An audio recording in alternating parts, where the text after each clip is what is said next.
Sometimes the story of a single company can tell you everything you need to know about an entire country's economy. And today, we're digging into a stock that's been through the ringer, a pandemic, a national economic crisis, and is now on a fascinating comeback trail. So, the big question is, how? How does a high-end hotel not just survive a global pandemic and a national economic meltdown, but actually start to thrive? Let's get into it. We're going to use the Kingsbury Hotel in Sri Lanka as our case study because its journey, well, it's a mirror of the country's own comeback story. All right, so before we can even start talking about the future, we've got to look at the past. And trust me, for this stock, it has been one heck of a roller coaster ride. I mean, just look at this timeline.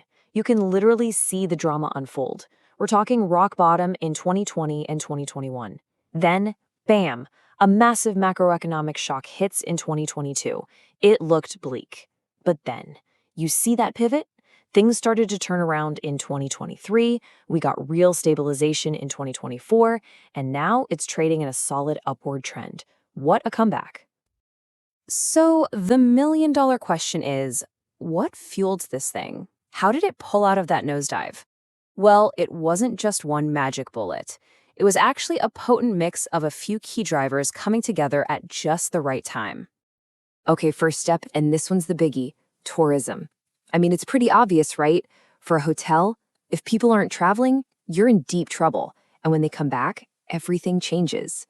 We're talking more than just filling rooms. It's the restaurants, the bars, the whole shebang. It's the lifeblood. And you don't have to take my word for it. The numbers tell the whole story. You see that jump in 2023? That's when things really took off. We're talking around 2.1 million visitors in 2024. And the forecast is pointing up, up, up.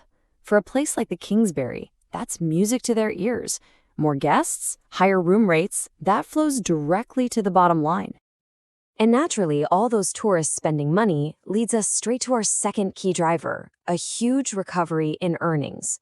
Look, for investors, nothing speaks louder than profits. When a company goes from losing money to making it again, it's like the sun coming out from behind the clouds. It signals that the business is officially back on its feet. And here it is, laid out in black and white. You can see the progression right here in their profit before tax numbers. They went from material improvement in 2023 to strong growth in 2024, and the outlook for 2025 is even better. You can see why investor confidence started to come roaring back. Okay, so the third piece of this puzzle is a bit more macro. It's not just about the hotel. It's about the entire Sri Lankan economy getting its act together. You have to remember, when inflation is out of control, it's chaos. Your costs for everything, food, energy, loans, they just explode. And investors, they run for the hills. So taming that volatility was absolutely crucial. And what a shift it's been. I mean, just compare the chaos of 2022 to what we're seeing now.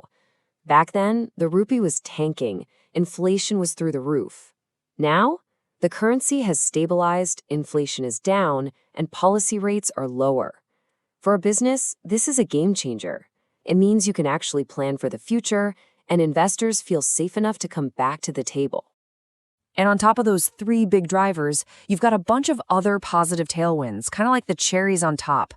You've got the government making it easier for people to visit, a big push to get even more tourist arrivals, new mega projects in the pipeline. Oh, and foreign money is starting to flow back in. All of this just adds more fuel to that recovery fire. Okay, so that's the backstory. That's how we got here. But now let's pivot to what really matters for anyone looking at this today. What comes next?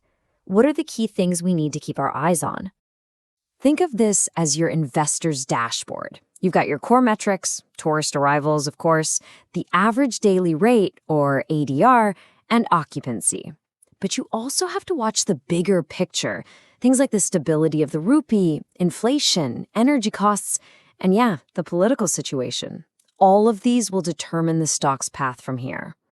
Now, you'll hear analysts talk a lot about ADR and occupancy, but they often roll them up into one super important metric. It's called RevPAR, revenue per available room.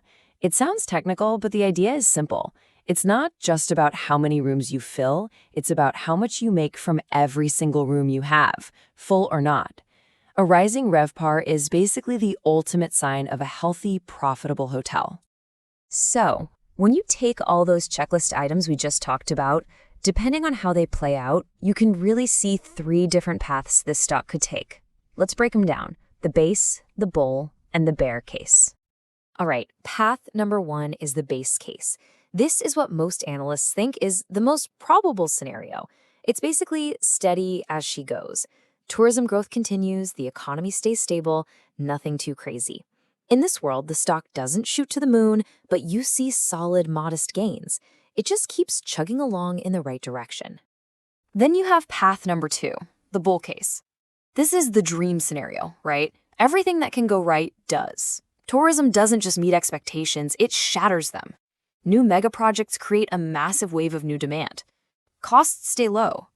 If all that happens, we could be looking at some serious upside, like 30 to 60% higher, maybe even more.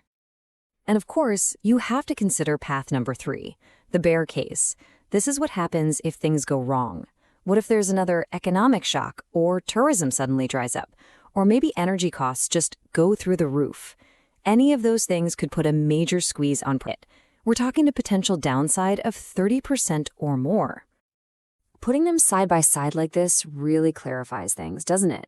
It all comes down to a couple of key variables. Look at tourism, hits the target, exceeds it, or slumps. That right there is the main fork in the road.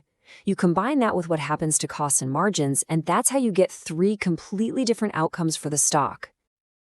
So what are the odds? Well, this chart gives us a rough idea. And I gotta stress, this is just illustrative, not a crystal ball. But right now, the thinking is that the base case, that steady growth path, has about a 60% probability. The bull and bear cases are definitely on the table, but the odds seem to favor continued stable recovery. So, we've looked at the past, we've looked at the present, we've even gamed out the future. What's the big takeaway here? If you're going to remember one thing from all this, what should it be? It's this: the story of the Kingsbury stock isn't really just about a hotel. It's a miniature version, a proxy, for the story of the entire Sri Lankan economy. It's been through a painful past, it's shown incredible resilience, and now its future really hangs in the balance, just like the country's.